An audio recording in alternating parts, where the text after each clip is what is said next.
Bueno, hoy estoy tomando mate. Vos estás tomando... Mira, con el termo invisible. ¿Vos estás tomando algo? Te voy a sorprender. ¿Qué? A ver. Te voy a sorprender hasta el Una punto de que bebida inglesa. va a ser difícil que me superes hoy. Ah, va, a ver. La sorpresa que te voy a dar. A ver. Estoy bebiendo una bebida francesa, concretamente Mira. de la zona del Languedoc-Roussillon, Ujú. y se llama Notre-Dame du Eng, Ah, la pelota. o algo así, porque mi ¿Es un francés champán o es un vino eso? lamentable. Es un vino rojo, un vino tinto. Bueno, pues no tiene mucho más que decir. Ujú. 14% de volumen. Ujú. No es el mejor vino que he probado, ni mucho menos, pero no está mal, no está mal. Bueno, yo tengo otra sorpresa para vos. Pero no A acá, ver. no en vivo. En un informe. Míralo.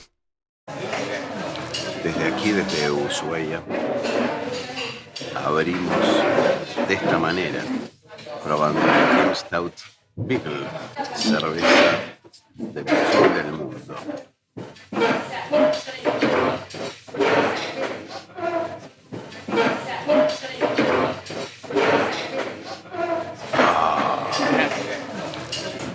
La apertura.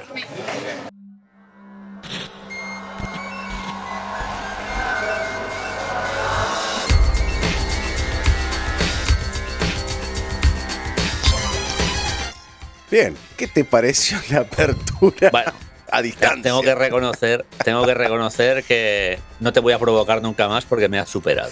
Claro, no, bueno, te superé hace un par de semanas ya, porque eso está grabado desde hace un par de semanas cuando me encontraba en Ushuaia, la ciudad argentina más austral del mundo.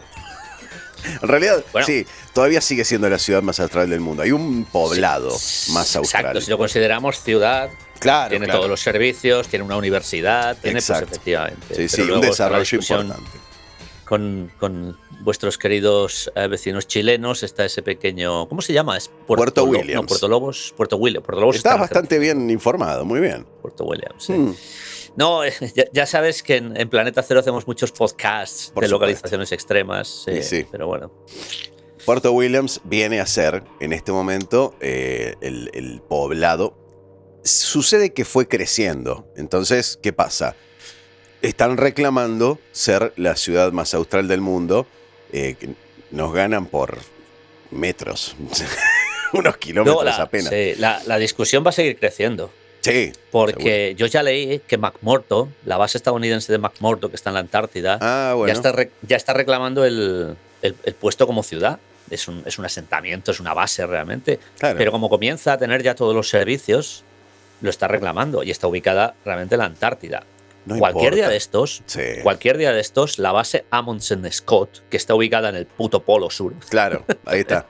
Van a reivindicar también que son una ciudad. Y sí, ¿por qué no? Pero yo me quedo con lo de Ushuaia, un poco por hacer patria con Argentina. Digamos que, bueno, pues gracias, pero digamos que, por ejemplo, es la ciudad argentina más austral del mundo o es la ciudad más austral y más antigua del mundo.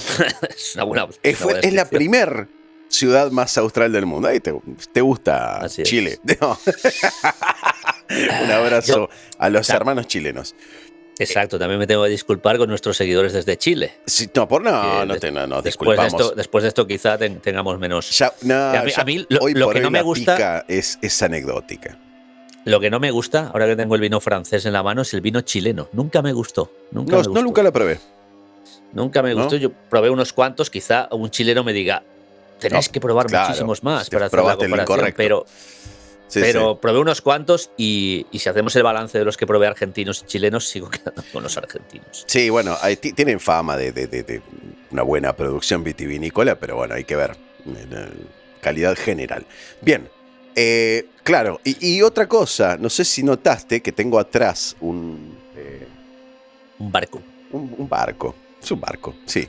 Y hay todo un barco antiguo. Y mucha agua. Sí, bueno. Sí, esto responde a una sorpresa que te tengo, José. Porque no sé cuánto investigaste la ciudad de Ushuaia, la bahía de Ushuaia. No todo lo que me gustaría, porque quisiera desplazarme a Ushuaia en breve, investigar por mí mismo, así que todo llegará. Sí, todo su tiempo. Pero aquí que esto es una sorpresa con la que me encontré, que en general cuando uno busca información sobre Ushuaia, este dato pasa bastante desapercibido y no entiendo por qué. Después, estando allá, entendí por qué. Yo tengo un pequeño informe armado, así como el que acabas de ver para la apertura, pero algo un poquito más seriamente armado. Que me gustaría que veamos juntos, José, y que después debatamos en paz, ¿te parece? Este programa va a ser una maravilla, porque van a haber más informes que las tonterías habituales que nos lanzamos el uno al otro. Ponele que lo tomamos un poco más seriamente, pero tuve bastante tiempo la semana pasada para organizar el material y tengo un par de sorpresitas. Yo creo que uno de los informes que vamos a ver hoy te va a llamar mucho la atención y te va a gustar mucho. En principio, veamos el informe sobre el Saint Christopher y después charlamos. Vamos. Justo aquí, enfrente de la ciudad de Ushuaia, en Tierra del Fuego, sobre la costa, nos encontramos con un barco encallado, el Saint Christopher. Se informa a la gente que es un barco de carga y un barco de rescate.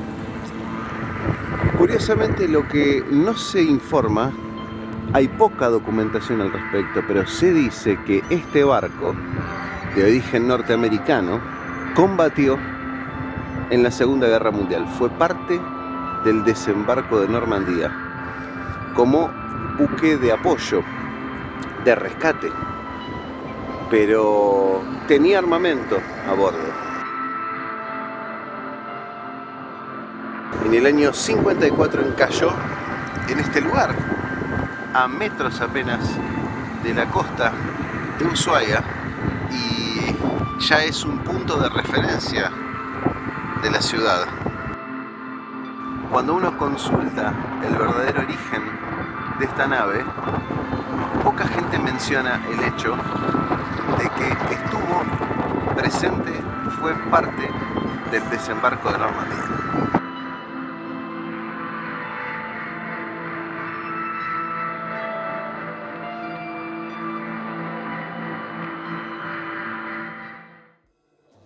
Muy bien, ese fue el informe minúsculo que armé en función de este barquito que estamos acá atrás. No me deja de sorprender, que un buque operacional durante el desembarco de Normandía acabara sus días en pues casi el otro extremo del mundo, ¿no? En Patagonia, el asunto fue en Tierra de Fuego. Claro, el asunto fue que, para ser justos a la historia, parece ser que el barco, no hay mucha documentación o no se pudo recuperar mucha documentación también porque hubo un cambio de nombre del barco. Creo que, no sé si vos tenés la información de cómo se llamaba anteriormente. Sí, yo soy un curioso y ya la tengo aquí toda la información. En cuanto me dijiste yo la tenía, pero era. Realmente no tengo abierto el navegador en ese lugar.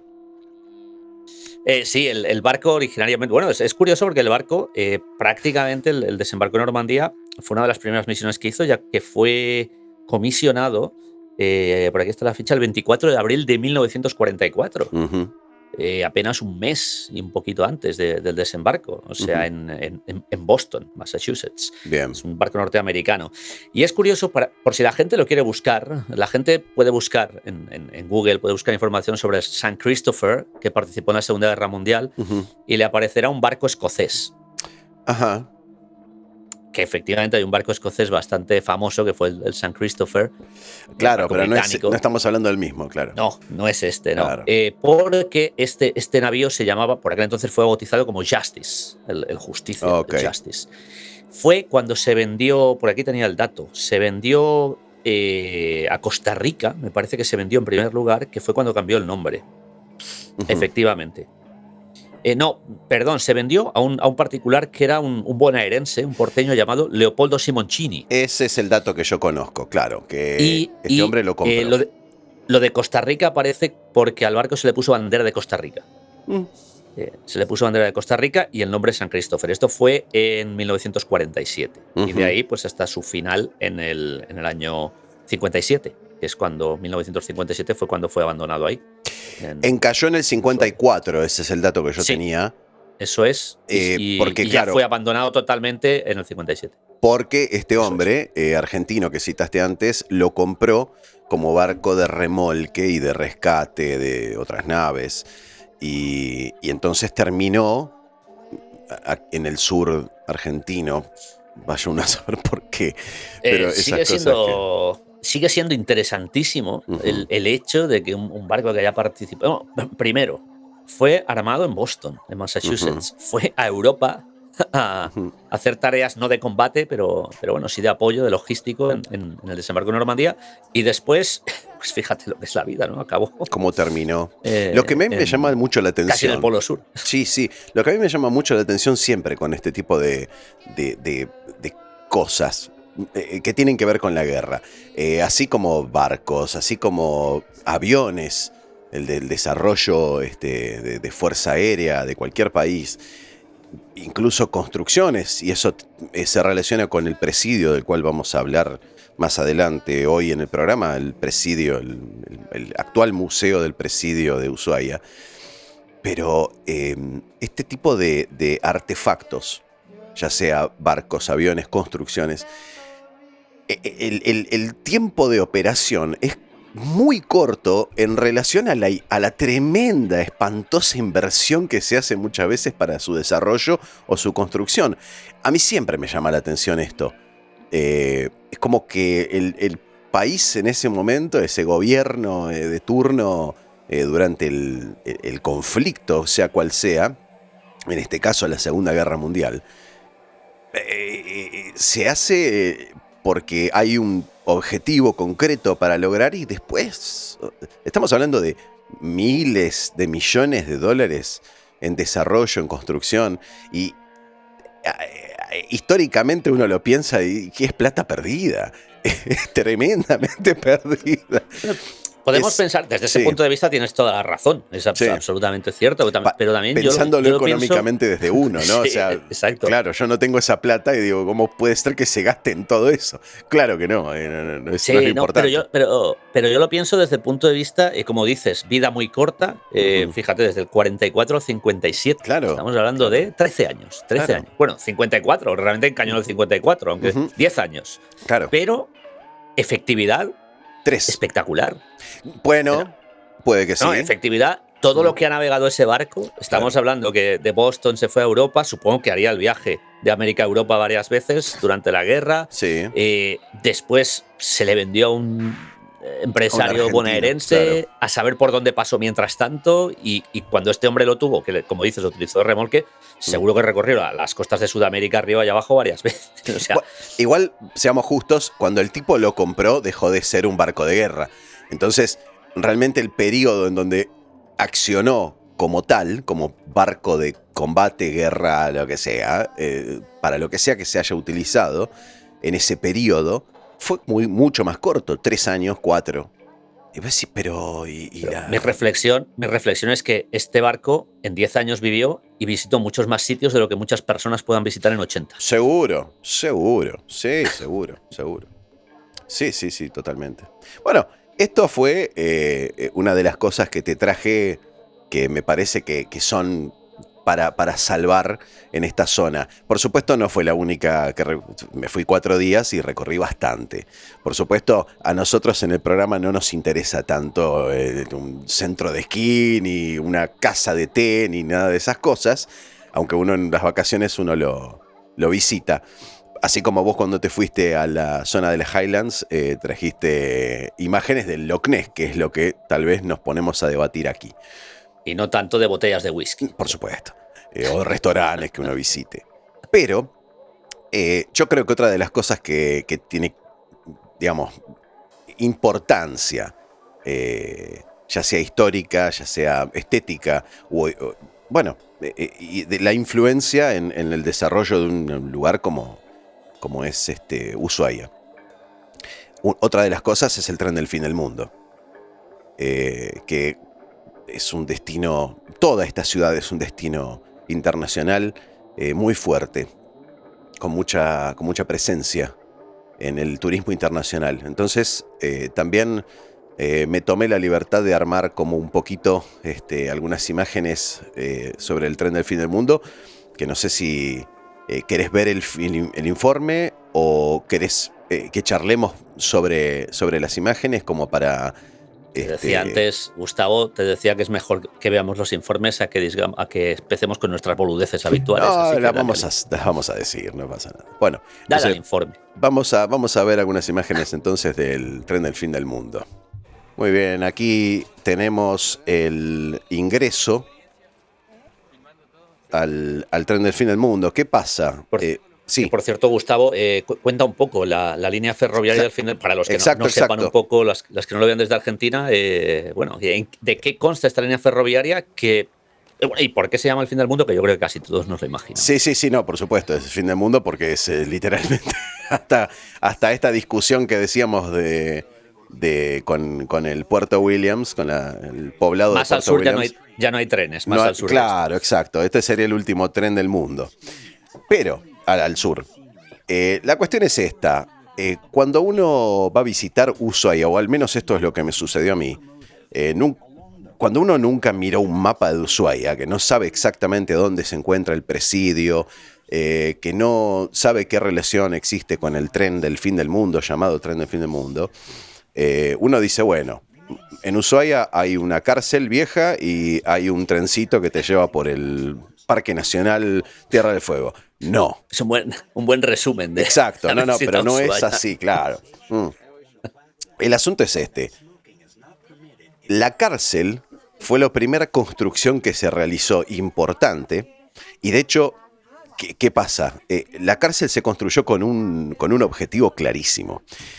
Establecer soberanía sobre ese territorio para que haya algo y que no venga ningún invasor a reclamar esa tierra, ya sea chilenos, ya sea británicos, ¿no? Entonces el presidente en ese momento, Julio Argentino Roca, manda a construir una cárcel que concretamente era la cárcel de reincidentes. Aquí tengo el folleto que te entregan en el presidio, en el Museo del Presidio, y aclara que en enero de 1896 arribó a Ushuaia el primer grupo de 14 penados a bordo del buque 1 de Mayo. Así se inició la cárcel de reincidentes, habilitada provisoriamente en casas de madera y chapa. La idea era colonizar con penales, y es así como inmediatamente se enviaron 11 hombres más y 9 mujeres, estaban mezclados hombres y mujeres en el presidio. Todos ellos ex convictos que habían delinquido nuevamente.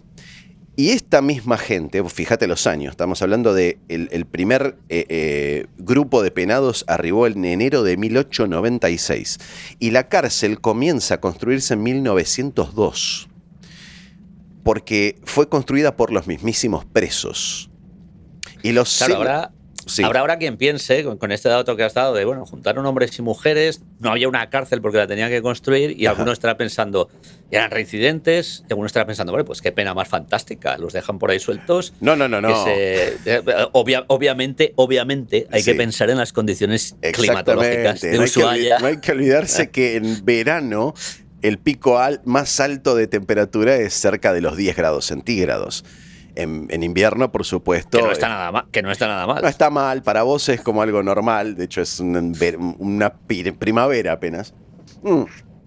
Pero el invierno es muy crudo. Me imagino que en un poblado donde no hay ningún tipo de construcción, incluso... Sin servicios, no hay servicios de ningún tipo. Y si vos tenés en cuenta la geografía del lugar, que es...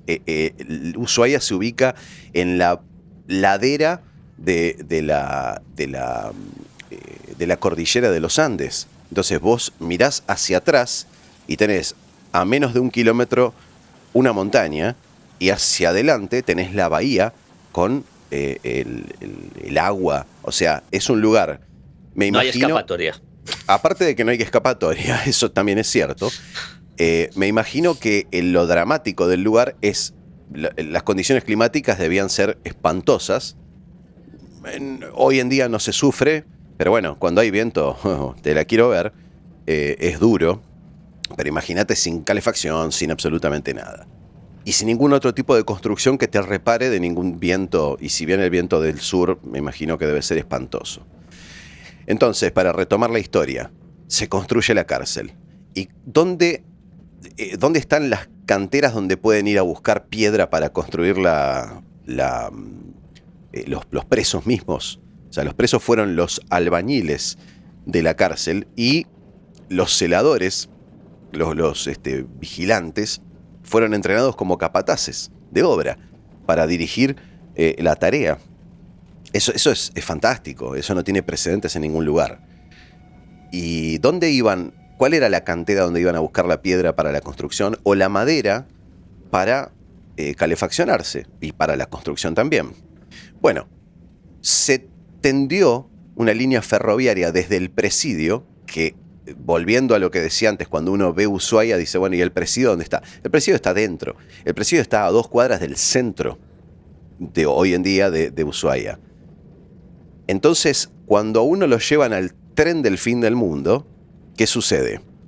Uno viaja unos kilómetros hasta un lugar en donde hay una boletería, uno paga el equivalente a $20 por persona o algo así, o un poco más, y los llevan en un recorrido que dura 1 hora, una cosa así, 45 minutos estrictamente, en donde uno hace un recorrido de 7 kilómetros. Por supuesto te imaginarás la velocidad a la que va el tren. Entonces no entiende la relación. Claro, este tren del fin del mundo es el último tramo de recorrido que hacían los presos desde el presidio hasta lo que hoy es el Parque Nacional Tierra del Fuego, donde hacían la recolección de leña. Entonces, esto era una tarea que realizaban los presos. Y uno dice, los hacían hacer trabajo forzado. Obviamente, la inclemencia del clima y todo eso, era un trabajo insalubre. Los presos preferían trabajar, porque era lo más cercano que tenían a la libertad. Trabajar en lo que hoy son los humedales, las turberas, donde hay turba de miles de años. Es muy impresionante, vamos a ver en algún momento imágenes de eso. Porque luego hablaremos del presidio, que ya me comentaste hace unas semanas, cuando regresaste, el presidio era, luego lo veremos, pero eso era muchísimo peor que hacer los trabajos forzados. Claro, claro que sí. Desde mi punto de vista, si yo fuera un preso, lo vería así. Era peor estar en el presidio que salir, aunque fueran esas condiciones. Lo gracioso es que uno de los castigos que se les impartían a los presos en caso de mala conducta era que les prohibían trabajar. Eso es increíble. Si uno se lo pone a pensar, es increíble. Entonces, ahí es donde todo este recorrido que hoy transita por dentro del Parque Nacional, entre paréntesis, las locomotoras son a vapor, por una cuestión también, pero por un lado es para que el viaje en el tiempo sea más efectivo, de alguna manera, ¿no? Pero por otro también por una cuestión de conservación de la vida, de la fauna y de la flora de la zona. Y supongo que el tendido eléctrico para estos trenes quizá no es tan sencillo. No hay tendido eléctrico. En otros terrenos, claro. Seguramente haya tendido eléctrico, pero digamos que las locomotoras funcionan a vapor. Es un dato muy de color, muy interesante. Y bueno, entonces, ¿qué sucede en el recorrido del tren del fin del mundo? Bueno, yo al haber viajado en época invernal, por supuesto que, como ves en las imágenes, es una zona idílica, es realmente todo bañado en nieve. Nosotros cuando llegamos, viajé con mi mujer, cuando llegamos al lugar, a la zona, a la ciudad de Ushuaia, había estado nevando, había habido una nevada muy importante el fin de semana anterior, entonces toda la ciudad estaba bañada con ese color blanco.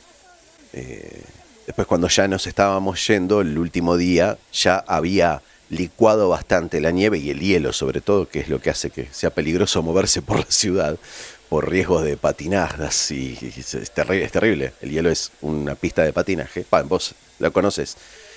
Entonces se pudo disfrutar muy bien. Fueron 4 días muy buenos a nivel climático. Y bueno, lo que estamos viendo es un poco el recorrido esto es una muestra estándar de lo que se ve en esa, en esa zona. El paisaje invernal de Tierra de Fuego. Totalmente, sí. La verdad es que es muy llamativo, es muy atractivo el recorrido del trencito. Tiene todo lo que tiene que ver con Ushuaia es históricamente hablando es muy rico. El origen de la ciudad, como te dije, el origen de la ciudad es la cárcel. Todo ronda alrededor del funcionamiento de este presidio, que dejó de funcionar en el año. Vos fijate, ¿no? Lo que decíamos antes, y ahora entendés por qué el comentario cuando hablábamos del Saint Christopher. Se construye algo para darle un uso de entre 3 y 10 años. Bueno, perdona, aquí podemos ver, justo en esta imagen, podemos ver el vapor de la locomotora, para los que no te creían antes, quizás. No, por supuesto. Es más, hay veces que la imagen va a ser muy difícil de definir lo que se ve porque el vapor de agua de la locomotora te tapa la visual. Te decía lo de la construcción. Imagínate que el presidio comienza a construirse en 1902 y deja de funcionar con Perón en el 47. Y vos decís, pero había presos con reclusión perpetua, con cadena perpetua hasta el fin de sus días, y funcionó un poco más de 40 años. Entonces es muy llamativo todo esto, ¿eh? Tengo entendido, bueno, al menos lo que leí, que había un grandísimo número, eran presos políticos. A partir del año 30 empiezan a llegar presos políticos de toda índole, en general, por supuesto, todos, por ejemplo, de coloratura comunista. Me lo puedo imaginar. Por supuesto. Claro. Como digamos, ya después vamos a mencionar algunos casos, pero el caso de Simón Radovisky y algunos otros dirigentes del radicalismo, opositores opositores a muchas cosas, pero más adelante en la historia aprendimos que eran opositores del peronismo. De todas maneras, el Partido Radical es muy anterior. Pero bueno, sí, existió ese uso. Sí, el presidio, la cárcel de Ushuaia se usaba también para guardar a algunas personas molestas al sistema en ese momento. Oye, qué curioso paralelismo con los gulags que había en Siberia, ¿no? También paralelismo en el sentido de... Sí, de la ubicación del lugar. Claro, clima muy inhóspito, enviados a mitad de ninguna parte y donde los presos pues casi eran felices de poder trabajar y de no estar encerrados, ¿no? Es un y también por el tema de los presos políticos, aunque bueno, esto fue durante el comunismo en la Unión Soviética, realmente los que se llevaban eran los del otro lado, pero bueno. Pero a ver, ahí se da la teoría de la herradura nuevamente. Exactamente. Sí. Las dos puntas, unos como otros. Los dos extremos tienden a parecerse. Sí, lógicamente.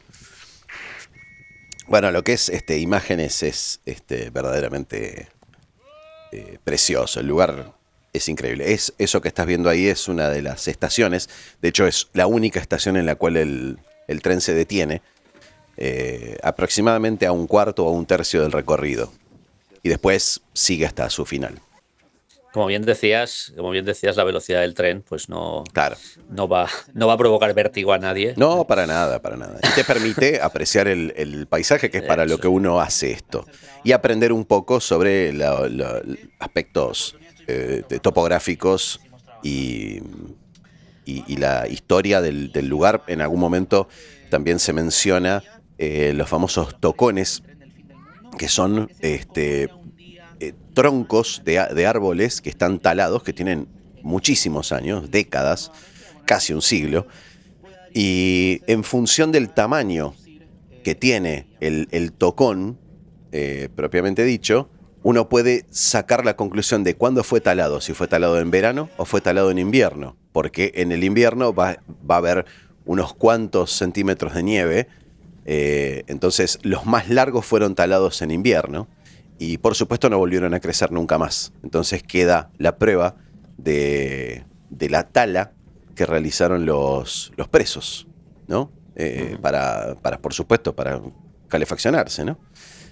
Es verdaderamente impresionante. Por supuesto, el tren cuenta con un sistema de audio que vos te pones auriculares y elegís incluso el canal en función del idioma que querés escuchar, entonces te van relatando, sincronizado con el ambiente, por supuesto, te van relatando cuestiones de historia. Bueno, hay como una especie de guía.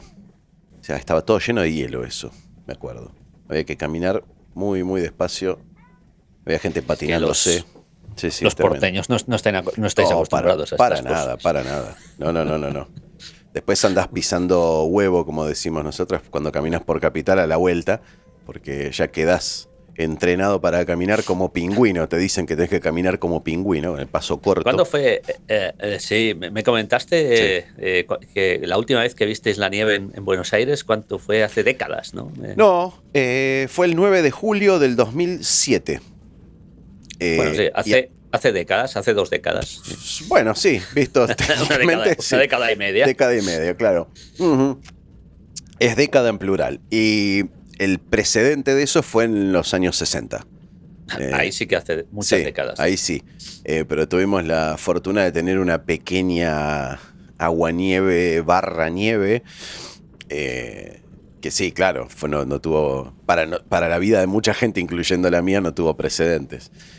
Pero fue el 9 de julio, que es el día de la independencia argentina, entonces mucha gente lo recuerda exactamente por eso. Pero no es lo habitual para nada. Igualmente, dentro del territorio argentino es muy fácil lograr nieve. Por ejemplo, bueno, lo anecdótico es que hoy, aquí en Buenos Aires, hacen 22 grados centígrados. 22 grados, un día prácticamente primaveral barra veraniego. Y en San Carlos de Bariloche hay una nevada tremenda en este momento. Eso justamente te iba a decir, que en Bariloche es lo habitual. Sí, por supuesto. Y eso que no es el punto más extremo, ni mucho menos. Para nada. Recuerdo algunas conversaciones con Abel Basti y decía que estaba en mitad de una tormenta de nieve. Sí, continuamente. Y como dato de color, el mes pasado, mi mujer viajó a Bariloche y le sucedió ver algo que no es muy habitual, que hubo una nevada dentro de la ciudad de San Carlos de Bariloche, en la calle del centro, ¿no? sobre la avenida Mitre, a 2 cuadras del centro cívico, una cosa increíble. Pero bueno, esto es un poco el panorama que uno puede ver ahí en esta zona. Y bueno, desde luego el tren continúa su recorrido hasta el final del recorrido de este emprendimiento privado, desde luego, porque es un emprendimiento privado turístico.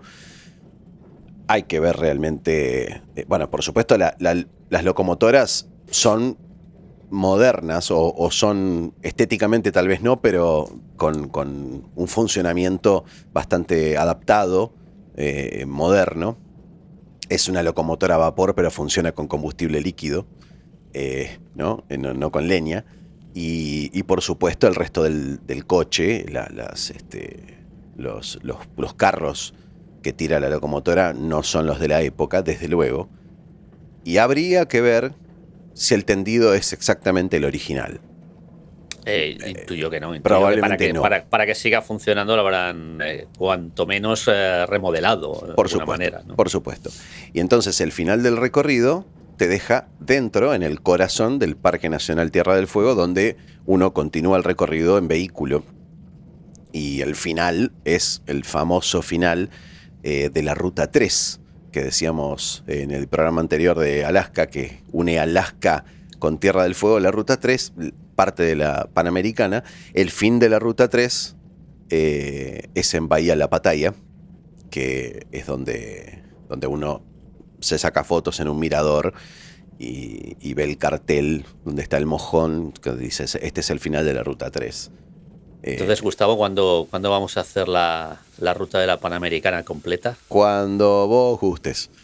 Pero ponemos, ¿hacemos de sur a norte o de norte a sur? Es lo mismo. Prefieras. Hacemos las dos. Nos llegamos como Forrest Gump, que llegaba a la costa oeste y volvía a la costa este. Mientras no tengamos que hacerla corriendo, a mí. No, claro, no, desde luego. Bueno, esto es un poco las reseñas que uno puede hacer del famoso tren del fin del mundo. Por supuesto, con algún agregado valioso histórico, pero básicamente es esto. En resumidas cuentas es eso. Tal vez era más apropiado ir charlando y contando estas cuestiones históricas mientras veíamos las imágenes. Sí, sin duda. Que otra cosa. Yo creo que es mejor que así la gente se haga un poco la idea de lo que... Porque claro, nosotros podemos explicar aquí... Es como el programa anterior que hicimos sobre Alaska, programa que hicimos sobre Alaska, que estamos explicando, pero claro, quien no ha estado en Alaska, y tú ni yo hemos estado, por cierto... No. Pues que es complicado, ¿no? Imaginar un poco todo lo que contábamos. Es mucho mejor tener, desde luego, estas imágenes para hacer estos pequeños informes. Hay zonas que tal vez son, me imagino, en Alaska, en latitudes extremas, que no debe ser muy difícil imaginárselas. Es todo un campo blanco que no tiene... Habría que ver. Tal vez no. A veces nos llevamos sorpresas con estas cosas. Yo recuerdo mi famoso viaje al Polo Norte, ¿no? Que yo esperaba pues algo... Tal cual, algo blanco, una extensión blanca enorme. Y llego allá y no había ni un gramo de nieve. Algún gramo de nieve bien en algunos picos, cuando aterrizamos en el aeródromo, en algunos picos un poco más elevados, pero luego era la famosa tierra desolada, que es lo mismo en Canadá, en el norte de Canadá, en la zona más norte de Canadá, donde prácticamente no hay población. Sí. Claro, en invierno sí que es un campo blanco, pero en verano, ¿qué? En verano, cuando hay deshielo, lo que no hay es vegetación, porque no puede crecer. Entonces es como una zona desolada, pedregales. Es increíble. Algo muy pues eso es lo mismo. Estoy hablando del Polo Norte. El Polo Norte ya sabe prácticamente todo el mundo, salvo aquellos que digan que se nos oculta algo, que también voy a respetar esa decisión, que el Polo Norte está a mitad del océano. Cuando digo mi viaje al Polo Norte fue cuando fui a la última tierra visitable, que es la isla de Svalbard. Sí. Queda a 900 kilómetros del Polo Norte geográfico, pero es el último asentamiento al que puedo ir. Bueno, pues allá estuve yo intentando congelarme para darme cuenta que cuando salí de mi ciudad hacía más frío que cuando llegué allá. O sea, qué cosa increíble, ¿eh? Sí, pero bueno, también es cierto que yo cometí el error que vos no cometiste al ir a Ushuaia. Yo fui en verano. Claro, bueno, también habría que tener en cuenta esos detallitos. Obviamente, bueno, las temperaturas extremas son, en esos lugares yo creo que son más impredecibles, ¿no? Que ni la gente del lugar sabe cómo va a ser el invierno, cómo va a ser el verano. Tal vez, bueno, se tienen esos problemas esas zonas, ¿no? Por cierto, por lo que estuve viendo, bueno, la latitud de Ushuaia no es demasiado extrema, puesto que en invierno teníais bastantes horas de luz diurna, ¿no? No era ni mucho menos los 6 meses nocturnos. No. Por supuesto que anochece muy temprano y amanece muy tarde. Eso sucede, pero no es algo... No es... Quien haya visto Insomnia o Noches Blancas aquí en Latinoamérica, que el tipo estaba durmiendo y tenía que pegar cosas en las ventanas porque le daba el sol. No sucede eso. No sucede eso. Si querés pasamos a la parte que a mí me interesó más, que fue a mí y a mi mujer, que hay que decir que mi mujer es parte de este informe porque es licenciada en criminalística y sus aportes históricos fueron muy importantes para el informe y para la experiencia de haber ido a este lugar. Y me parece... Recuerda que es lo primero que te comenté cuando me dijiste que ibas a hacer el viaje a Ushuaia. Te dije, bueno, vas a hacer un informe sobre el presidio, ¿no? Por supuesto. Y me dijiste, por supuesto, claro. Yo prácticamente, las pocas informaciones que tenían sobre Ushuaia, aparte de su localización extrema, eran del presidio. Claro. O sea, es una auténtica atracción el presidio de Ushuaia. Seguro. No solamente es una atracción en sí misma, sino que incluso, hoy en día estamos todos hiperconectados. Nosotros conocemos la opinión de mucha gente en todo el mundo y las opiniones son que en general Alcatraz no tiene nada que envidiarle al Museo del Presidio de Ushuaia, dicho por gente que ha viajado por muchos lugares del mundo. Así que es un dato a valorar. Si querés, te invito a que veamos el informe al que yo más ganas le puse a la hora de armarlo y vemos el informe que armé sobre el presidio y hacia pasada la mitad del informe hay una sorpresa muy grande porque yo creo que lo que vi yo no me lo esperaba, honestamente. Me temo lo peor. Vamos a verlo. Dentro del predio de la cárcel del fin del mundo de Ushuaia existen 5 museos. El primero que se encuentra al franquear el acceso principal es el Museo Marítimo de Ushuaia, donde se pueden observar modelos navales a escala, reseñas históricas y algunos artefactos de navegación de la época. Pero eso no es lo más impresionante. En el pabellón 4 se encuentra el Museo del Presidio. Apenas uno ingresa, puede observar algunos rastros arquitectónicos muy interesantes. La estructura de panóptico. Esto fue diseñado por Jeremy Bentham. Es una estructura absolutamente de control. Desde ahí arriba, desde esta torre, controlan todo lo que pasa abajo. De esta manera, todos los presos sabían que estaban siendo controlados, pero nunca sabían cuándo. Siempre se mantuvo el control desde arriba. Michel Foucault dijo luego que el sistema educativo funcionaba igual que el sistema penitenciario y todos los sistemas, todas las instituciones empezaron a regirse de esa manera. Control arriba, todos nos controlan, pero nosotros no sabemos ni cuándo ni dónde nos están controlando. Hoy, ¿dónde pasaría eso? Exacto. Es el nuevo panóptico. Lo llamativo de este museo es que las piezas están exhibidas dentro de las celdas donde los presos cumplían condena, cuando la cárcel se encontraba en funcionamiento. Basta mirar hacia adentro de cualquiera de estas celdas para comprender el grado de claustrofobia que se podía percibir en ellas. La exhibición cuenta con colecciones de todo tipo, como los uniformes del personal carcelario, listados de los detenidos o conmemoraciones y registros periodísticos de presos políticos. Pero eso no es lo más impresionante. La leña necesaria en este helado paraje era recolectada y transportada mediante el tren de los presos, hoy conocido como el tren del fin del mundo. Pero la creatividad de los internos o la necesidad de hacer algo útil con su tiempo los llevaba a realizar trabajos asombrosos.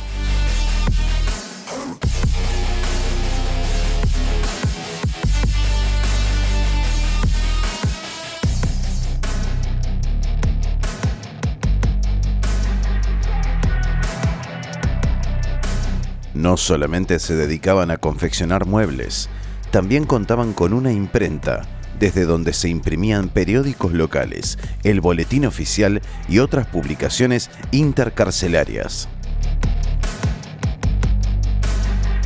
Pero eso no es lo más impresionante.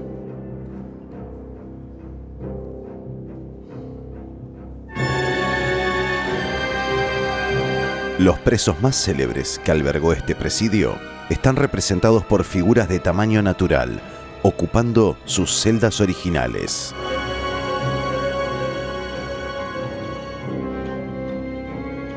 Es un asesino de prostituta. Algunos cuentan con la ambientación de la época, mientras que otras están intervenidas de forma estética. La sensación que generan las representaciones de estos peligrosos penados es increíble, y es muy interesante el relato del destino de algunos presos. A pesar de que todos anhelaban la libertad, muchos de ellos han intentado fugarse. Otros terminaron muertos, pero hay uno de ellos que genuinamente hiela la sangre. Cayetano Santos Godino, alias el Petizo Orejudo, fue el primer y más sanguinario asesino en serie de la historia argentina.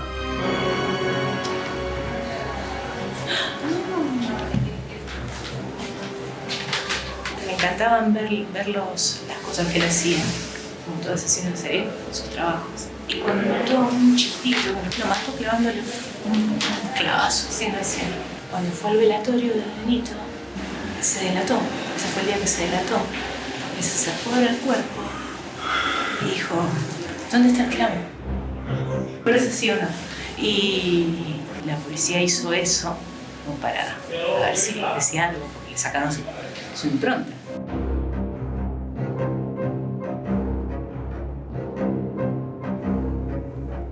Pasando la puerta ubicada al fondo del pabellón 4, llegamos al hall central, el punto donde convergen visualmente todos los pabellones del predio. Desde allí se puede acceder al resto de las instalaciones del museo, como por ejemplo la Galería de Arte, la cual cuenta con colecciones rotativas a lo largo de todo el año. Es verdaderamente lamentable que en este pabellón, en donde hay una galería de arte, esté absolutamente vacío, ni una persona apreciando arte, mientras que el pabellón donde está el gift shop está absolutamente repleto y con movimiento. Pero más allá de estas apreciaciones personales, eso no es lo más impresionante. Porque este es el viejo pabellón, todo lo original.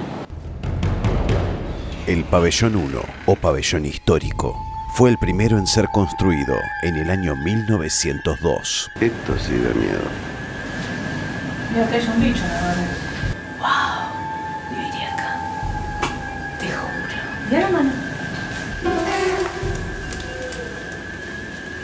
Esto es original.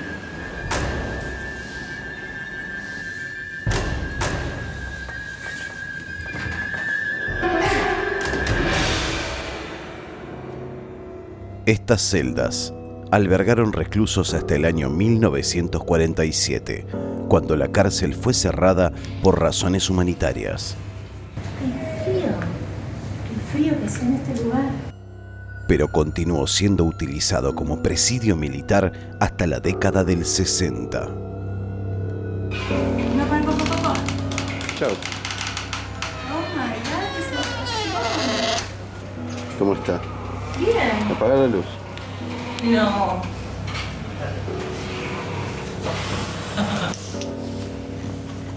¿Y? Hay mucha angustia. Mucha soledad.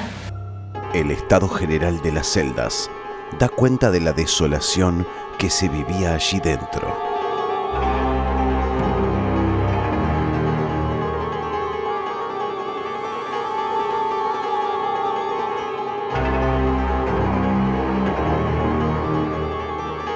No se explica el frío que hace acá. Al final del corredor central se encuentran las duchas y los baños del pabellón.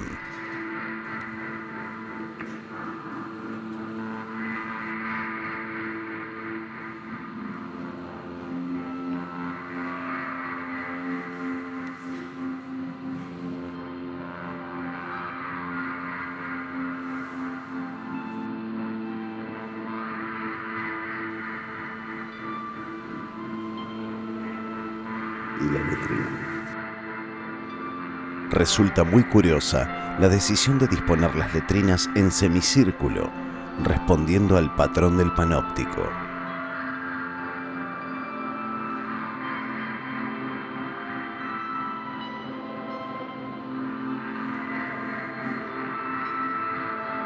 La escalera al piso superior se encuentra al lado de la puerta de acceso del pabellón, pero fue imposible transitarlo, dado el estado de abandono que sufre. ¿Qué? Ajá. Ah, sí. Y claro, ¿cómo te van a dejar pasar? El cuadro es deplorable. Se puede sentir claramente la carga emocional de este lugar. De hecho, se pueden sentir o percibir muchas cosas. Me tiraron del gorro y me agarraron una pierna. Y me agarraron la pierna. No fueron ellos. ¿Qué te pasó? ¿Qué? Nada. ¿Te tiraron el gorro y te tocaron la pierna? ¿Sos loco vos? ¿Dónde sacas esa cosa? Pero en la ciencia, nada no se puede. ¿Acá mismo fue? ¿Este mismo lugar? Acá estaban los presos más peligrosos. No, vos, donde te tiraron el gorro. Con nadie me tiró nada, empírico, real, aunque hubo prisión nada más. Sorprendente, hipnótico, espeluznante.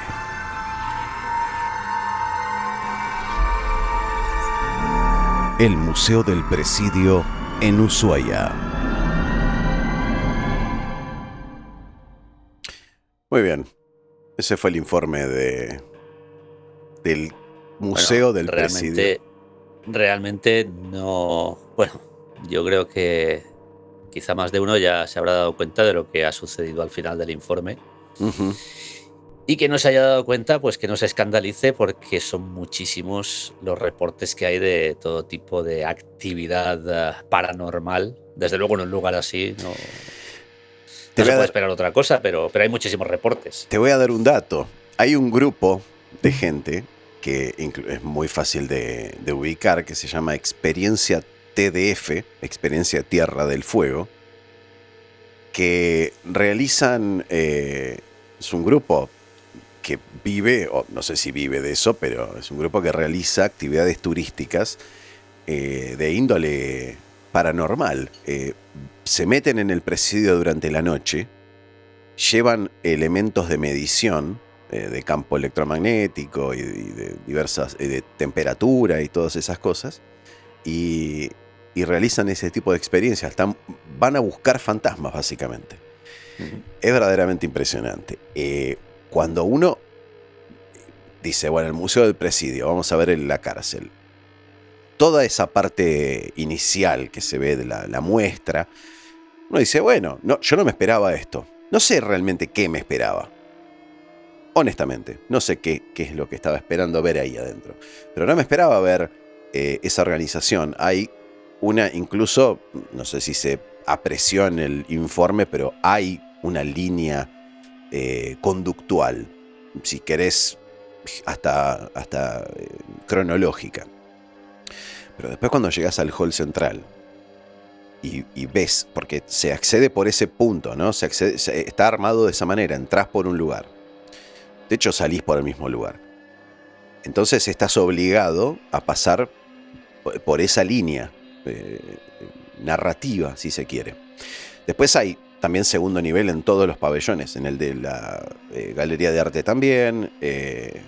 Y bueno, hay otros tipos de cosas que dejé afuera del informe porque si no iba a ser muy extenso. Y después te encontrás, cuando estás en el hall central, el cartelito ese que dice pabellón histórico. Te metes y ves eso. Y ahí sí que yo no me esperaba ver eso. Es que yo creo que es lo más interesante. Es lo más interesante. Sin ninguna duda. Está muy bien. Está muy bien que te cuenten históricamente lo que sucedió. Previamente a entrar ahí. Claro. Sí, bueno, sí. No sé si previo o después. No, quizá previamente no. Es lo más. Yo creo que lo mejor es entrar, fácil, sí. Aprender las cosas, informarse, y cuando ya tenés una imagen de lo que sucedía ahí, cómo sucedía, los actores, ¿no? Los presos y todo, de golpe ves el pabellón como era. Eso es un viaje en el tiempo.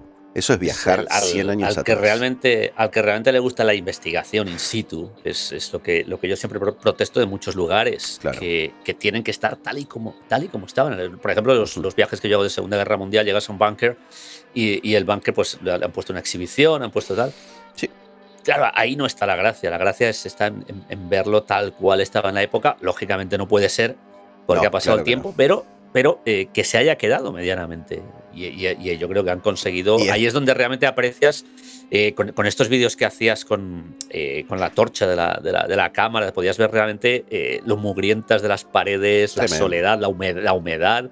Porque en otras paredes que estaban pintadas, vale, puedes apreciar lo estrecha que es la celda, el cubículo, pero no aprecias. Exacto, esa sensación, efectivamente. Bueno, justamente por eso es que te digo que fue armado de forma muy inteligente. Ingresás por uno de los que se llaman, vos viste que es el hall central, y después tiene los brazos en los pabellones, y al final hay como una construcción que le llaman martillo arquitectónico. Entonces vos entrás por uno de esos martillos, el Museo Marítimo. Entrás por el pabellón que está refaccionado con todas las reseñas históricas, llegás al hall central y ahí tenés la opción de ir al pabellón histórico. Entonces está armado de forma impecable. impecable para mí. Hay que ser justos y hay que decir que ese pabellón no fue dejado de lado, no cayó en desuso en el año 47, cuando se cerró la cárcel. De hecho, siguió funcionando como presidio militar. Creo que dejó de funcionar hasta los fines de los años 60. Entonces, vi en uno de los paneles que enfocaste con la cámara, había una reseña del año 67. Sí. Supongo que es al respecto de esto que dices. Mirá, el presidio militar que funcionó en la Isla de los Estados, primero en San Juan de Salvamento y luego en Puerto Cook hasta diciembre de 1902, fue trasladado por razones humanitarias, por una cuestión climática, a Ushuaia. El lugar elegido fue Puerto... ¿Cómo debía ser? ¿Cómo sería, no? Claro. El lugar elegido fue Puerto Golondrina, al oeste de la ciudad. Allí comenzó a funcionar en casas de chapa y galpones trasladados de Isla de los Estados el presidio militar. Existió la idea de hacer una colonia penal en el lugar, pero no tuvo mucho éxito.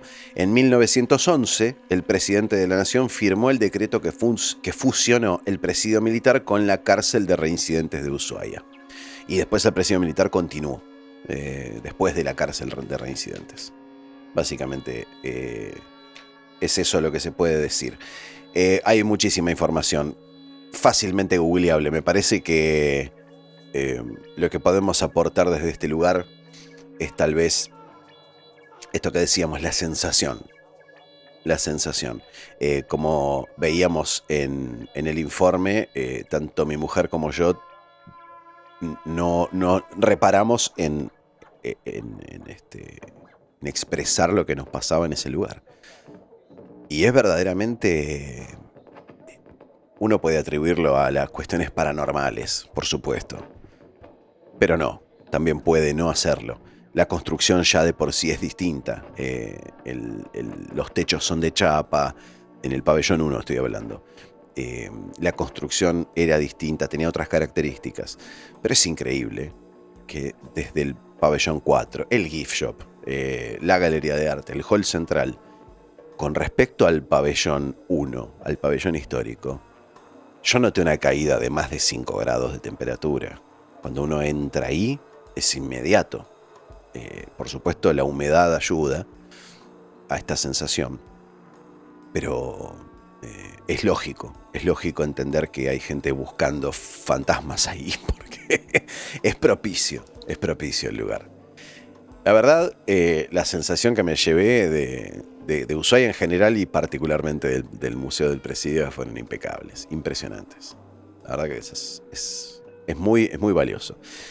Lamento que en este país no haya demasiada gente al corriente de lo que pasa ahí, del contenido histórico que hay ahí. Esperaba ver más gente. Yo pensé que iba a estar repleto el lugar. Lamentablemente no. Eso habla de la importancia que se le da a cuestiones históricas en este país o en otros. Es posible que haya más gente visitando la cancha de Boca o de River. Los museos. Bueno, yo mismo lo hice cuando estuve en Buenos Aires. Sí. Que el penal de Ushuaia, gente más y es más. Yo fui un día, el día que fui a visitar la cancha de Boca, recuerdo que era un martes, un miércoles, a primera hora de la mañana. Un horario que uno puede pensar. No va a haber nadie. Los tours estaban completos. Había 3 tours, los 3 tours estaban completos. Sí, te creo. Sí, y seguramente un martes por la mañana el presidio de Ushuaia pues no está precisamente completo. Por supuesto, sí. Eso es lo que lastimosamente sucede en muchos lugares. Yo acá lo observo siempre, en general. Bueno, José, ¿qué te pareció? ¿Qué impresiones te deja? Me pareció... Mira, se dio la circunstancia, es una anécdota interesante, la voy a contar, que en mi viaje, cuando fui a visitar Buenos Aires, en el vuelo que tuve desde Ámsterdam hasta Buenos Aires, justo a mi lado iba sentado un muchacho que era de Ushuaia. Y me preguntó, ¿qué? ¿vas hasta Buenos Aires o continúas luego? Digo, no, yo me quedo, que allá tengo familia y tengo que visitar gente. Y más tarde iré a Bariloche otra semana, pero eso ya será otra semana. Es que yo continúo, yo soy de Ushuaia, yo voy hasta Ushuaia. Y acto seguido ya me centré. Yo estoy obsesionado con estas zonas extremas. Ya fue un interrogatorio durante 2 horas. Un interrogatorio y el hombre, porque era un vuelo nocturno, y el hombre cada 10 minutos me decía, bueno, yo voy a intentar dormir un poco. Claro, y yo continuaba, pero me interesaría saber. No le dejé dormir al pobre hombre. Así que sí, tengo que decir que Ushuaia siempre fue un lugar que me interesó, ya incluso antes de pisar por primera vez tierra argentina. Ya me interesaba ir a Ushuaia. En ese viaje, como bien sabes, no lo pude hacer porque no tuve tiempo. Una semana en Buenos Aires, otra semana prácticamente en Bariloche. Necesitaría otra semana en Ushuaia, otra semana en Iguazú, otra semana en Mendoza. Obvio. Pero bueno, se hará. Es un país demasiado grande sí, demasiado para ver. Sí, con demasiado para ver. Gracias a Dios. En ese sentido, es un país hermoso. Hay un chiste muy habitual que decimos. El problema que tiene Argentina es que está lleno de argentinos. Ya lo digo con autoridad. Hay gente peor que los argentinos. Sí, me imagino. Sí, vos vas a salir ahí con los españoles y todo eso que haces siempre. Sí. Los ingleses, los españoles. Claro. Y bueno. José, me alegra haberte mostrado un poquito los resultados de esto, de esta investigación. Yo creo que a nuestros habituales les habrá encantado y pues que hayamos también cambiado un poco, porque hemos puesto unos informes muy interesantes que tomamos de la molestia en hacer y no ha sido la típica boludez de siempre, vernos exacerbados cuando hablamos de la Agenda 2030, estas cosas. Bueno, yo creo que ha sido algo más constructivo. Creo que deberíamos de tomar un poco esta faceta. Eso sí, perderíamos audiencia seguramente, porque ellos lo que quieren es que nos exacerbemos. La caja de comentarios sirve para eso. Díganos si les gustó esto. Sugerencias. Y empezaremos a armar cosas, qué sé yo. Díganos, si el tiempo nos da. Díganos a dónde quieren que viajemos e intentaremos. Y después ponemos una cuenta bancaria donde pueden aportar para poder hacerlo. Un Patreon. También, tendríamos que sacar un Patreon. Ahí está. Bueno. Yo ya no quiero anticipar mucho. Vamos a intentar seguir en esta línea todo lo que nuestro bolsillo nos permita. Seguro.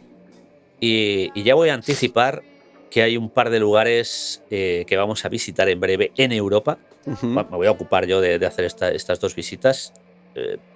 Yo creo que de acá a final de año, vamos a hacer 2 o 3 visitas muy interesantes. Mira, qué lindo. Ahí lo dejo. Muy bien, sí, por supuesto. Bueno, ahí queda. La gente que está presente siguiéndonos y viendo esto, bueno, por supuesto, ahí comentarios abajo sirve para orientarnos acerca de qué es lo que les gustaría ver y cuánto les molesta vernos exacerbados a José y a mí, qué sé yo. Perfecto. ¿Te parece entonces que, José, que pasemos a nuestra sección favorita, pero, como habíamos dicho en el programa anterior, una pequeña modificación o un retroceso en el tiempo o de nivel, no sé. Depende a petición popular, vamos a petición popular, que es básicamente nosotros dos. Somos dos. A petición popular. Por una decisión 100% democrática, decimos, bueno, vamos a alternar entre nuestro juego habitual de los últimos programas, que es las letras estúpidas del rock, a volver al juego de los personajes. Que tantas de los personajes, alegrías nos ha aportado en programas pretéritos. Y decepciones. Y decir que estamos ya carburando en nuestras mentes un nuevo juego que vamos a intentar introducir en breve. Vamos a ver, vamos a testear, a ver qué pasa. Pero hoy tenemos personajes. Tenemos personajes. Vamos a volver a dar puntaje a ciertos caracteres históricos o de interés que todos conozcamos y más o menos. Bueno, sí, depende. Como hacíamos antiguamente, los que no recuerden este juego, nos lanzamos 3 personajes cada uno y los alternos y los puntuamos de 0 a 10. No hay por qué explicar. No es necesario. A veces nos extendemos y la explicamos, pero bueno, que no es necesario. Bien, entonces, no sé, ¿quién querés que arranque? ¿Querés que empiece? Empiece? Vamos, adelante. Vamos a ver qué tenemos. Bueno, aporta el primer personaje del día. Yo voy a retomar a lo que siempre hacía. Ya sabes que dividía los personajes en tres. Tu formato, bien. Personaje histórico, personaje argentino, homenaje a nuestro amigo Gustavo Maer, y después pues un personaje normalmente artístico, normalmente solía ser musical, pero artístico en general. Perfecto. No, personaje histórico. Vamos a empezar con el primer personaje histórico. El programa de Alaska, el programa que hicimos sobre la compra-venta de Alaska, tuvo muy buenas opiniones en la caja de comentarios, tuvo muchísimo. Así que voy a retrotraerme hasta este programa y voy a proponerte a un personaje de la época, que era William Seward, que por si no lo recuerdas, fue el estadounidense, el secretario de Estado en aquel entonces, el que compró Alaska, William Seward. Bueno, nos ubicamos temporalmente en ese lugar, obviamente, porque no podemos juzgarlo con parámetros presentes. O sí, pero en este caso no. Siendo histórico, vamos a respetarlo desde ese punto de vista y decir, bueno, perfecto. Vienen el artífice de la compra de Alaska. Claro. Vienen los rusos, que son amigos tuyos, y te dicen, che, ¿no querés comprarme Alaska? ¿A cuánto? A 30 centavos el acre. Sí, dijo. Exactamente. Básicamente pasó eso. Y olvidémonos de todo lo que pasa con Rusia posguerra, Guerra Fría y todo eso. Es anecdótico. Pasó en ese momento. Y eran amigos. ¿Qué motivo hay para no comprar un pedazo de tierra que, bueno, encima les salió bien porque más adelante se dieron cuenta que era una mina de oro en cuanto a recursos, desde luego? Así que yo le daría un lindo 8 al señor. La pegó lindo. Le llamaban el loco Seward por aquella operación. Con más razón. Me cae más simpático. Fantástico. Claro. Un tío inteligente, sí. Un hombre inteligente. Sí, no sé cuánto lo habrá dudado. No sé a quién tuvo que mantecar para que la decisión salga adelante, pero, a ver, fue una bicoca. Fue una ganga. Comprarla por, ¿cuánto eran? 70 millones, ni me acuerdo del valor. Era menos de lo que lo has dicho. Sí. Lo has dicho, era a 30, me acuerdo de ese dato, 37 centavos el acre, sí, me parece. Ya está, un chiste. Así que sí, vamos a darle un 8 al señor en cuestión. Bueno, vos tenés ese criterio para organizar tus tres personajes, como históricamente lo venimos haciendo, y vos sabés que yo soy más conceptual. Yo agarro... No hay criterio. No, tampoco hay criterio, pero yo tal vez el concepto lo abarco a los tres personajes con el mismo concepto. Y ya que hablamos de Ushuaia y ya que hablamos del presidio, no sé qué tanto sabés del petizo orejudo, de Cayetano Santos Godino. Bueno, sé lo que leí sobre el presidio y lo que ahora comentaste en el informe también, que es básicamente lo que sé de que era un asesino sanguinario. No sé si era el primer asesino en serie conocido en Argentina. Sí, ¿no? sí. Pues un personaje. ¿Cuánto se puede puntuar un asesino, no? Por supuesto. Eso lo primero. Claro. Pero que encima residente y encima que tuviera por lo visto tenía la costumbre de ir a visitar los velatorios de sus víctimas. Y no solo eso, la mayoría de sus asesinatos los cometió entre los 8 y los 16 años. Hay que ser un asesino a los 9, 10 años. Tremendo psicópata, sociópata. Es que todo lo que sea no ponerle un 0, me van a caer una lluvia de... No, pero el personaje en general, ¿cuánta simpatía te causa históricamente? Pone ninguna. Ninguna, ¿listo? Simpatía ninguna. Pero le voy a poner un 1. Bueno. Porque el 0 es de Yoko Ono, claro. Por ejemplo. Perfecto, listo. Un 1 para Cayetano Santos Godino. Me parece muy bien. Pasamos a la segunda ronda. Vamos a mi personaje argentino, que siempre, bien, la verdad es que ya te presenté tantos en su momento que ya al final uno se queda sin personajes argentinos. Sí. No, la verdad es que no, porque en la política hay muchísimos, que nunca los he querido tocar porque, claro, la política ya sabemos lo que ya trae. Sabemos que el puntaje va a ser menor a 5, 4, por ahí. Sí, posiblemente. Yo no iba a decir, le tengo un especial cariño, la verdad es que no le tengo ni cariño ni nada. No.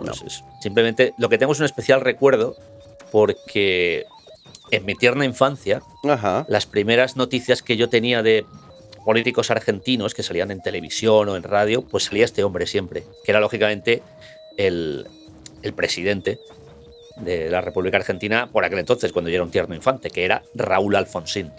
Ah, bueno, sí. Bueno, cuidado. O sea, para que vea la gente lo grande que soy ya. Sí, por supuesto. Considerable. Cuidado. Raúl Alfonsín. Cuidado, que el doctor Alfonsín, más allá de ser político y bla, bla, bla, más allá incluso de la tendencia política de quien lo nombre, recordemos que es un radical, movimiento... Partido Radical, sí, no es lo mismo decir radical que partido radical. En general son sí, antónimos.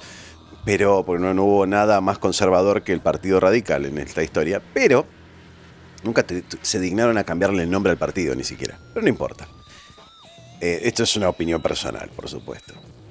Pero, por supuesto, movimiento en contra del peronismo.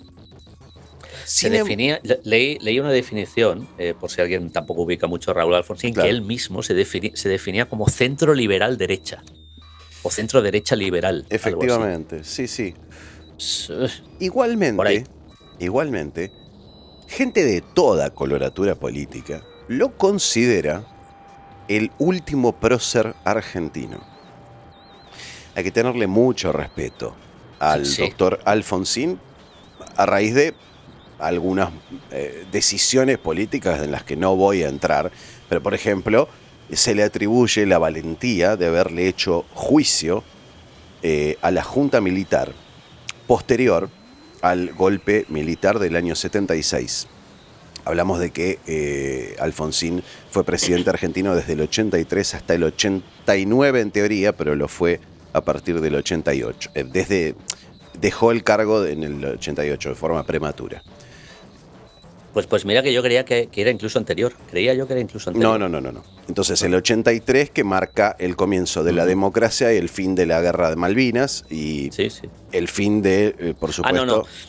Bueno, anteriormente ya sí, pero efectivamente era una especie de... Ya era una especie de opositor. Sí, desde luego. Claro, entonces, por eso me viene a mí que ya estaba, antes de Malvinas, ya estaba su nombre en el candelero. No. No, pero no como presidente. No, como seguramente estuvo. Sí, seguramente. Claro. Pero solo por eso, y como sabemos que la categoría de político cae entre el 0 y el 4, vamos a darle un 5 al doctor Alfonsín porque se lo merece. Es como a un artista darle un 9.50, ¿no? ¿Se entiende? Vamos a guardar vamos a guardar desde el 5 al 10 para artististas, por supuesto. Escucha, que yo creo que a Giuliani, al exalcalde de New York, le di un 8 o algo así. Sí, bueno, está bien. Es un criterio personal decirle. Ya está. Pero bueno. Bien, ahí está. Bueno, terminando la segunda tanda de personajes, yo voy a proponer otro asesino. Casualmente, otro asesino en serie. Pero es un dato eso. Que es el señor Ted Bundy. Oh, Ted Bundy. Vaya, sí. Ya esa reacción. Sí, sí, bueno, en este caso nos vamos a Estados Unidos y además a un tipo. Creo que sí, incluso se hizo un film sobre él. Varios. Varios. Me encanta. Este tío estaba muy loco, pero tarado, pero este no fue el que se hizo una careta con la piel de... No sé exactamente. No, me parece que no. Bueno, en fin, que no estaba bien de la cabeza. Vamos a consultarle a la licenciada en criminalística que tenemos más cerca. ¿Ted Bundy era el que se hizo una careta de una de sus víctimas? ¿Quién fue ese?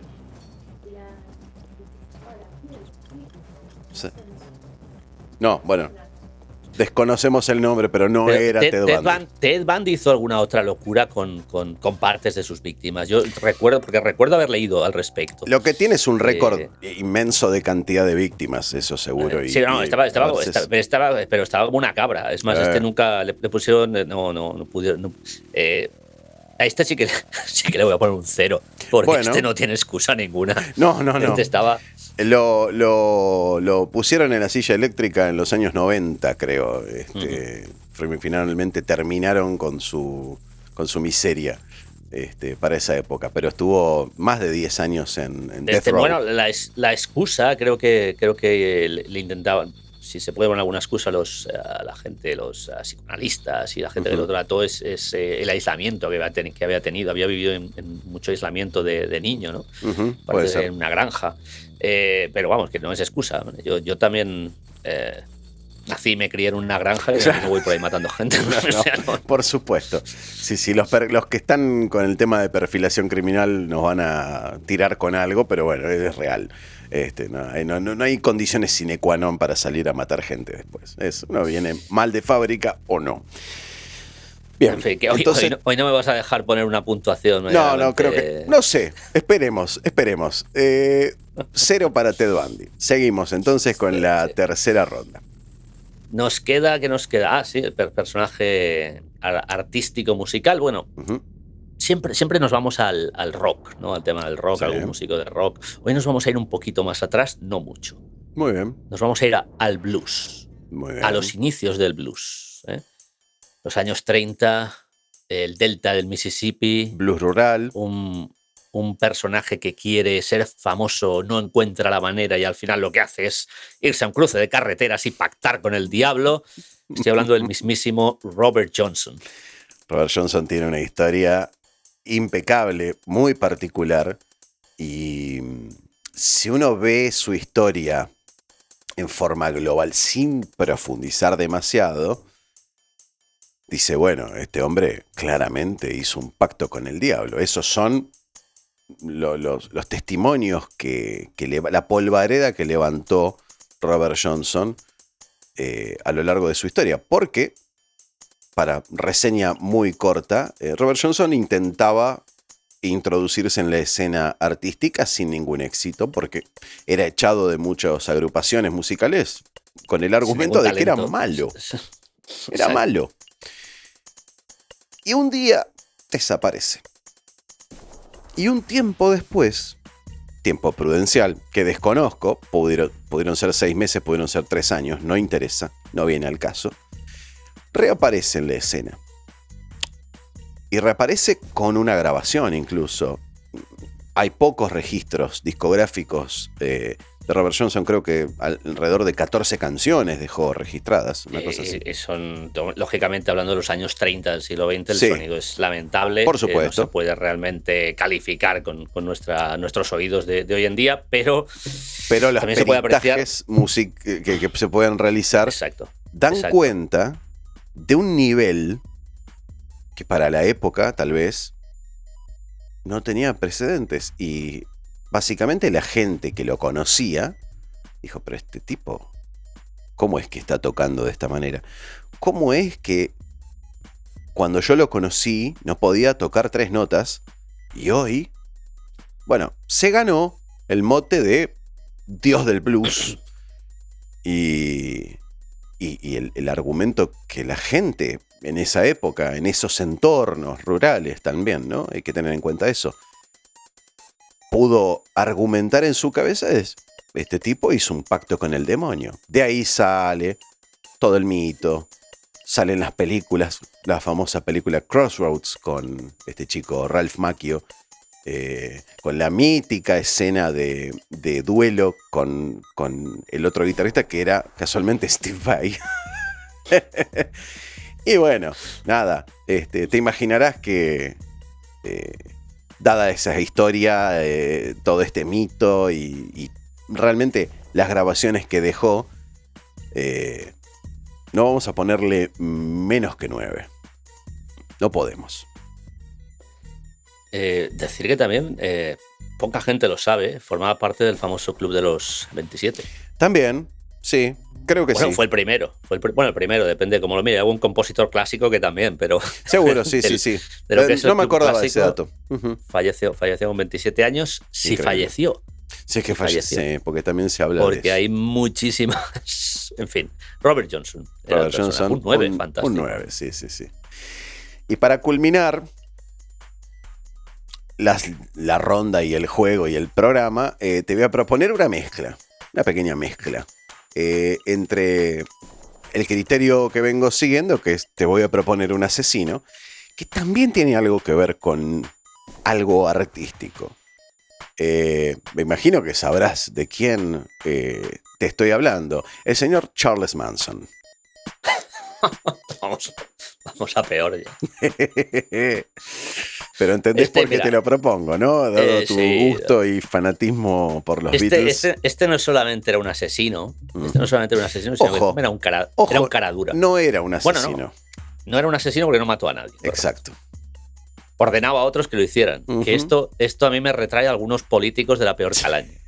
O sea, es incluso peor. Con los mismos métodos. Peor.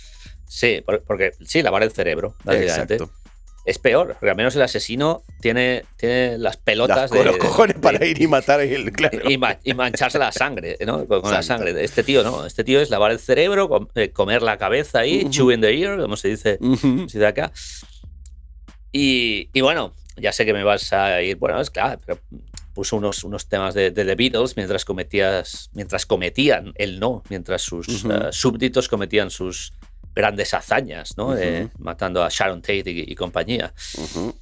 Hay que decir que este tío ya le venía de lejos que era un cara dura. O sea, era un tío que quiso ser músico, no pudo ser músico porque lo mismo que Robert Johnson tenía un talento nulo. Sí. Se empezó a juntar con músicos y lo mismo, intentar lavarles el cerebro. Eso sí, de oratoria se ve que iba muy bien. Se ve que era muy bueno, sí. Creo que te lo comentaba la semana pasada, que se apalancó en casa de Brian Wilson, creo que fue, se apalancó allí. Sí. Y se quedó ahí viviendo como un año, no sé, y no lo podían echar. Y no recuerdo ahora si era de Brian Wilson o de su hermano, pero bueno, en cualquier caso. Está allí viviendo de gorra, ¿sabes? O sea, y el tío no estaba ahí con su bebida, sus drogas, todo gratis. Hasta que le dijeron, oye, tío, te tienes que ir de aquí. Claro, o sea, esto no puede ser. Patadas a la larga, claro. Y sí, pero se lo dijeron varias veces y no hizo caso. Bueno, si hubieran números negativos, a este tío se los ponían. Mira, yo esperaba que un puntaje un poco más alto. Bien. Este tío era un cara dura. Te permito puntajes negativos. Con libertad, Pastor. Era un cara dura. O sea, es que tiene lo peor. Un tío sin talento. Un lavacerebros. Tiene el rollo de político, porque el tío y encima asesino sanguinario, o sea, es pues lo peor, un menos lo que haga falta, un menos negativo. ¿Menos cuánto? No, vamos a dejarlo en 0, porque... Bueno, está bien, listo. Menos 0. Ted Bundy era mejor persona que este. Seguramente, sí. Bueno, listo, concluido el programa de hoy y el juego que nos tocó en suerte hoy. Al final se salvó el Orejas, que al menos le dio un punto. Sí, por supuesto. Bueno, por ser argentino nada más. Pues posiblemente. José, un abrazo muy grande para vos y para los que nos están viendo. Un cordial saludo. ¿Y de qué vamos a hablar la semana que viene? Vaya uno a saber de qué. Mejor no saberlo.